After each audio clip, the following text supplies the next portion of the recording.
It took me a while to realise this, but an apparently solid mesh like a cube, it's not actually a solid.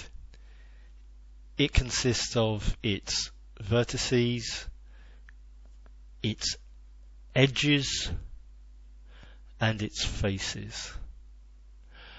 And I know I've seen that before, obviously, but it took me a while because I've been trying to cut and delete parts of a mesh, and I think my thinking has been wrong.